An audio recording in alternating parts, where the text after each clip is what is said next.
Ria took me under wing. She taught me many things, how to eat with a fork and knife. She taught me so many things. And one day I heard a conversation between her and a friend of hers that said, you are taking the biggest risk of your life. Because this man come from jail. You drive with him in your car. You go everywhere.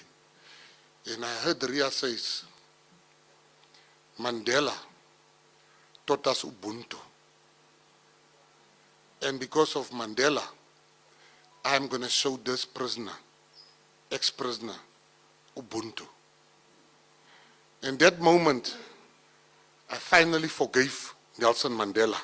People have forgiven me. People have forgiven me because Nelson Mandela taught us forgiveness. I am the product of the kindness of strangers. I am what I am because there was a man that lived called Nelson Rolihlahla Mandela.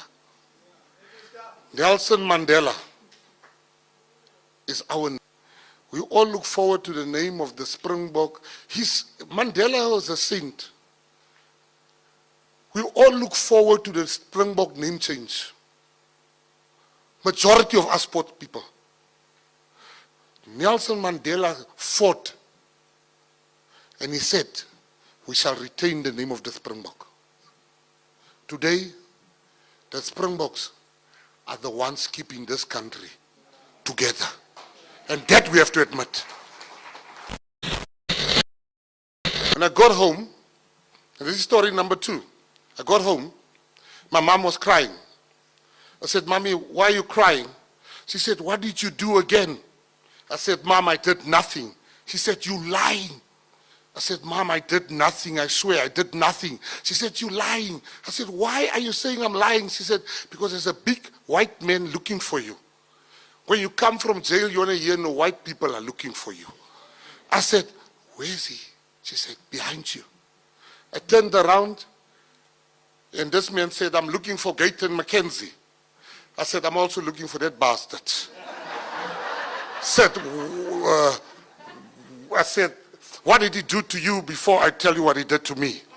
He said, Gayton Mckenzie went to my child's school today. Got 2 boys in that school. And he spoke about the dangers of jail. And my boys came back this afternoon. And the one gave me an unlicensed firearm and the other one gave me mandrakes. And they said they want to change their lives because they're scared of going to jail. And I want today to give Gayton Mckenzie something. And he took out his checkbook. And I took out my ID book. And I gave it to him.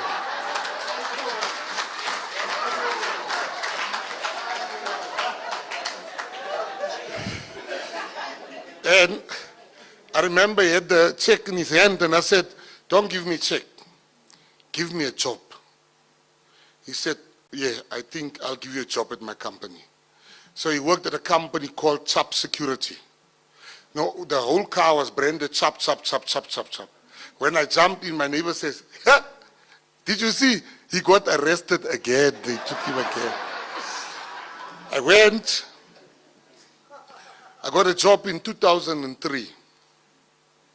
I was paid 1,000 rands a month at Chop Security. I had nothing. And I worked, and after a few months they called me in. And I remember one of the funniest things in my life. In jail, when you say no, this is what you do. When you say yes, because the warders look at you from the top. So when a guy says you have drugs, you go. It means yes to the 2 of you. But to the warden, it means no. So they asked, they said, Mr. Mckenzie, you've been working here for 6 months. We took a bet that you wouldn't last 3 days. We want to give you an increase to 20,000. Do you accept? I said, they said, can you go stand outside quickly? So I went outside like, yes, yes, yes. Then I realized, hey, I just said no. While they deliberating, I wanted to come back. They said, no, wait. I said, no, I just want to say something. No, you're right. you've been doing a great job here. Will you accept 40? I said, yes, yes, I will accept 40. I will accept 40. And they said to me, do you know how to be a motivational speaker? I said, yes. And I didn't really know how to be a motivational speaker. And there's a lady called Ria de Villiers, a white lady. And I went to her school. And I said, can you teach me how to be a motivational speaker? She took me under her wing. She taught me how to speak properly. Because I was from jail, I speak Sabella, prison language, I mix it, and it's a mess. And Ria took me under her wing. She taught me many things, how to eat with a fork and knife. She taught me so many things. And one day I heard a conversation between her and a friend of hers that said, you are taking the biggest risk of your life. Because this man come from jail. You drive with him in your car. You go everywhere. And I heard Ria says, Mandela taught us Ubuntu. And because of Mandela, I'm going to show this prisoner, ex-prisoner, Ubuntu. In that moment, I finally forgave Nelson Mandela for not giving me a house.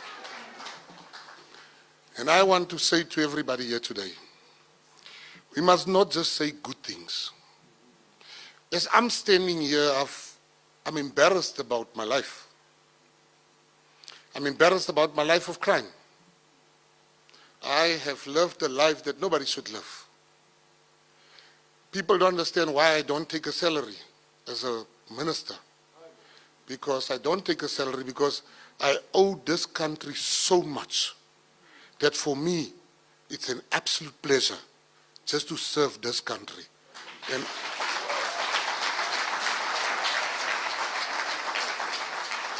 people have forgiven me. People have forgiven me because Nelson Mandela taught us forgiveness. I am the product of the kindness of strangers.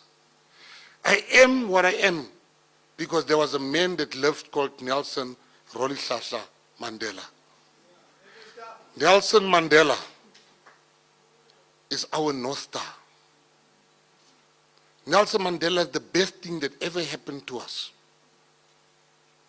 And my call today is for each and everybody here to find the Mandela in you.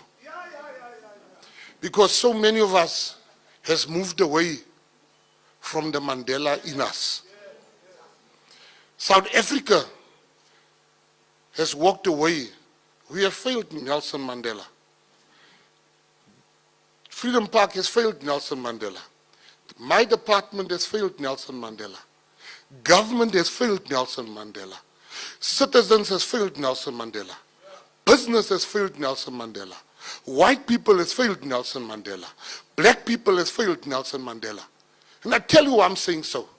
Because there are young people today, and maybe you don't want the visitors to know, but they have to know. There are young people today that call Nelson Mandela a sellout. I know it, and you know it. The reason why they call him a sellout is because when the hunter tells the story of the hunted, he will tell not the story of the hunted, he will tell the story of the hunter. We have not done sufficiently as South Africans to talk about this icon. The word sellout and the word Nelson Mandela does not belong in one sentence. We have failed Nelson Mandela. Nelson Mandela will be ashamed if he has a view of South Africa today. White people still have everything. White businesses have not shared sufficiently. Black people has adopted the mannerisms of the erstwhile oppressor. Because I come from the colored community, which were there during the times of Krotua.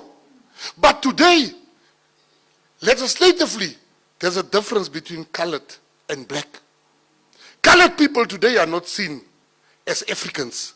While the first person Nelson Mandela hired was Professor Jakes Gerwel by his side.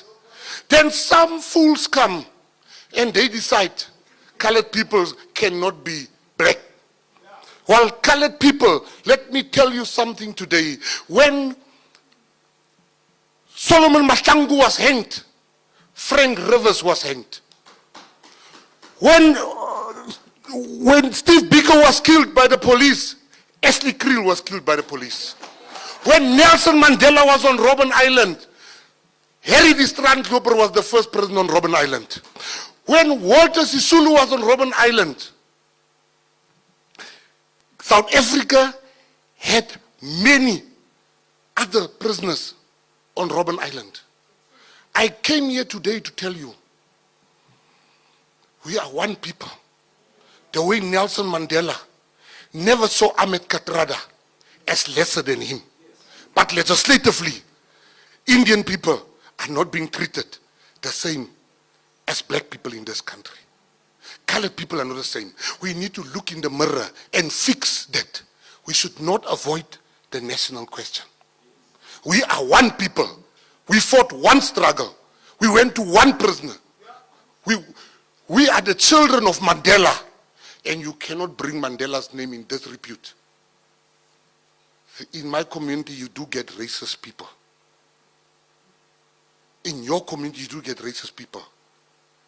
We should not be known by the worst of us. We should be known by the best of us.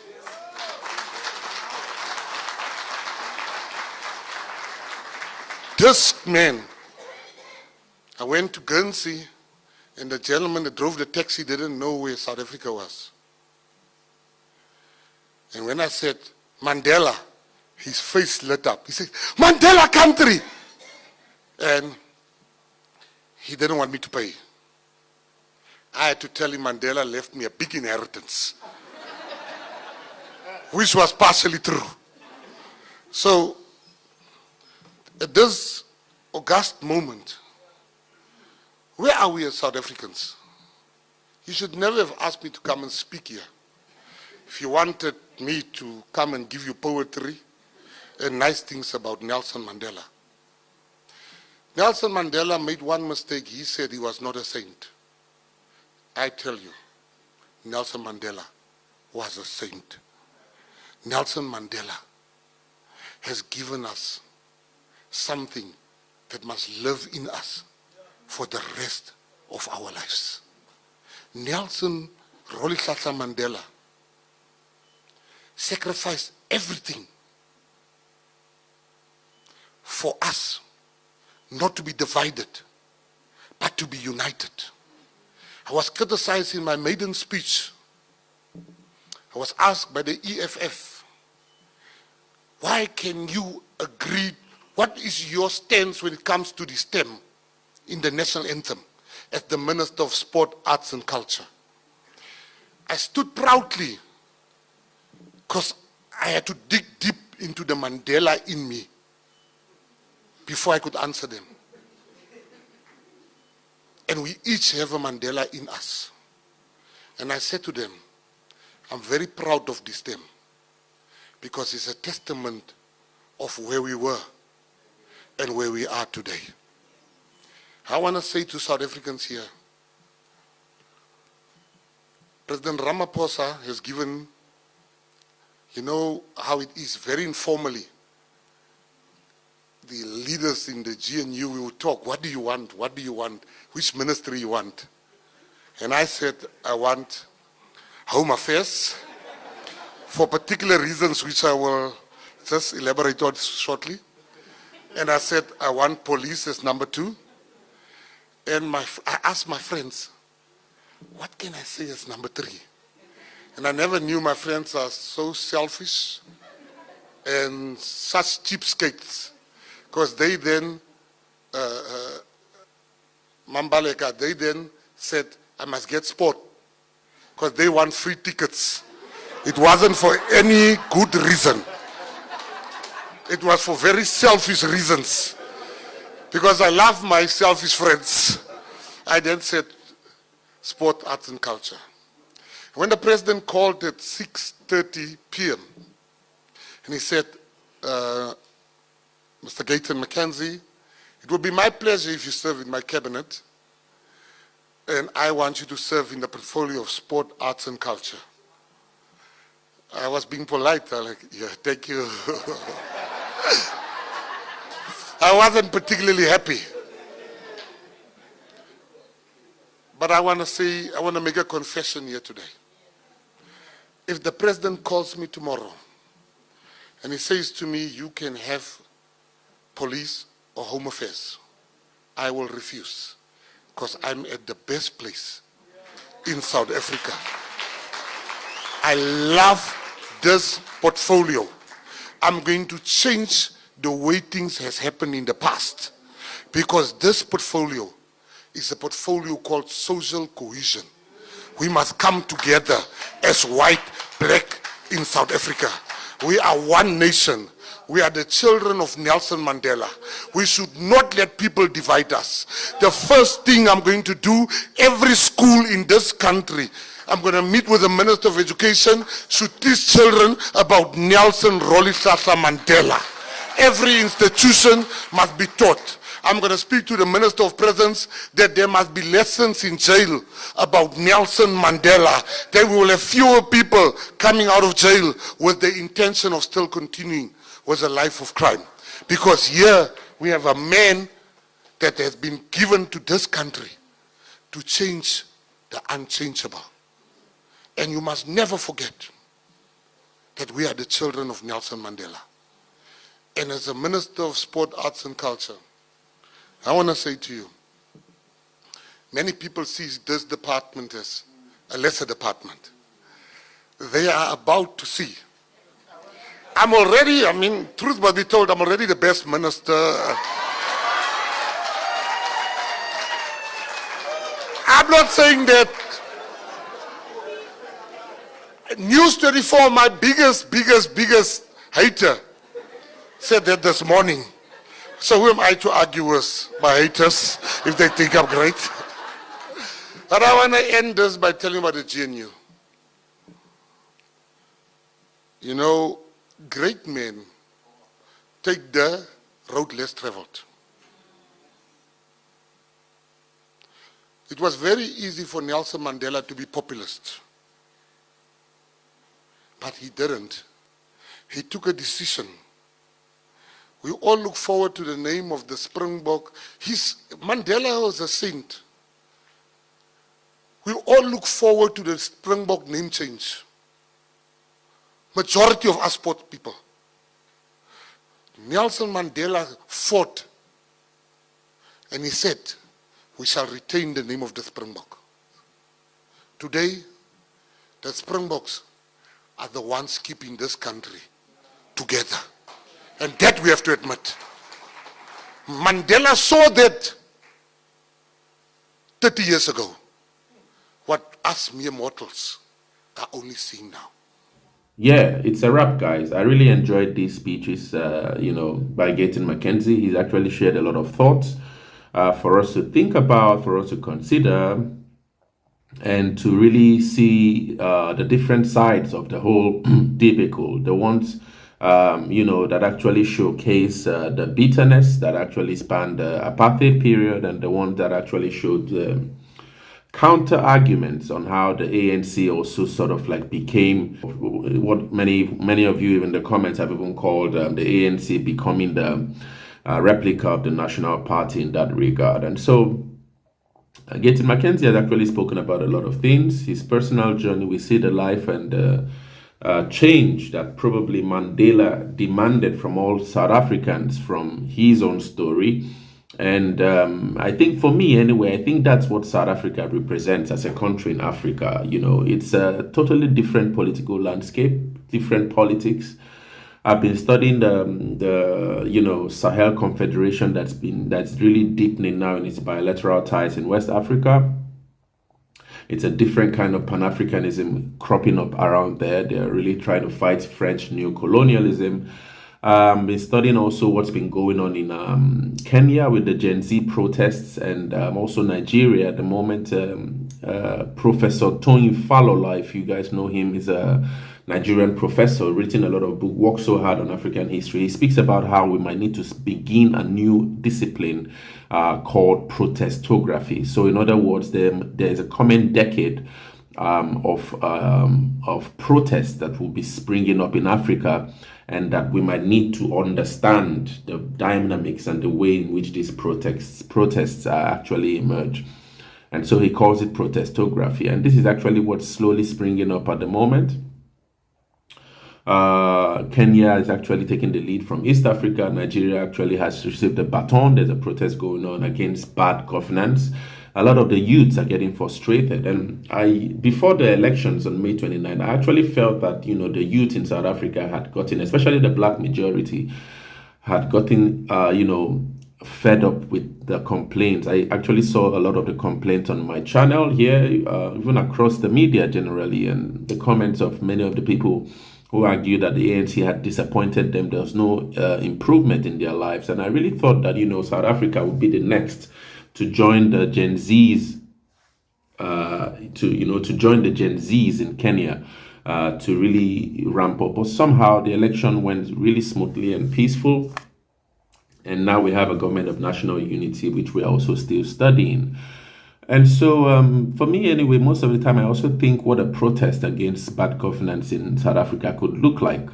What really could it be like? What could be the basis of the complaints? Would it be the black majority and the whites and the coloreds and the Indians? Would everyone come together to sort of like demand good governance from the GNU? What would be the reasons or the necessities for it to get violent? I've been listening also to Fadil Adams of the National Colored Congress. He also speaks about how the coloreds are really poor. There's a lot of poverty around the colored community in South Africa, and he's really he's vociferous in his speeches against the ANC, against the DA in Parliament. And so it's quite a complex kind of politics, going on in South Africa. But for me, it's interesting to study because it's really different from most of the other politics I actually try to study across the African continent. And that's why I actually, one of the reasons I actually created this channel, to really focus on the democracy in South Africa, because there's a lot for us to learn, there's a lot for us to see. The strength in the politics, in that it ropes in both the cultural wing, the racial wing, the multi-sidedness of the political landscape that actually then struggles in its daily emergence to become something everybody that is South African can be proud of. And this is actually one of the things I really respect South Africa for. Really difficult terrain, really difficult political terrain, frustrating. As I spoke in my last video, it can be depressing at times. But I salute the people of South Africa, embracing their pain, embracing their history, as difficult as it could be many times, and deciding that, we'll keep on taking the blows from our pasts, but we are positive that we will be heading somewhere. So this is what I hear from most of you in the comments, and I really hope that, the larger supporters also of the Progressive Caucus might somehow align to this message. I know I have my other channel that actually covers the Pan-Africanism spreading across Africa, and I try to also study the rhetoric of the Progressive Caucus, the members of the Progressive Caucus, and other Pan-Africanist movements cropping up in Africa at the moment. And, I actually see a divergence anyway between the rhetoric of the Progressive Caucus and so it's actually a political landscape in South Africa that's divided into two. But at the end of the day, we hope that justice prevails, equity prevails, the higher ideals prevail, and that, the evil that is actually being resented doesn't end up becoming or swallowing up those who actually resented the very evil that that heralded South Africa's history. So these are my few thoughts, and I'll be going on to the next videos now. I hope you enjoyed Gayton Mckenzie's speech, Nelson Mandela Memorial Lecture. Really powerful. But share your thoughts. What do you guys think about the final one here? Share your thoughts in the comments.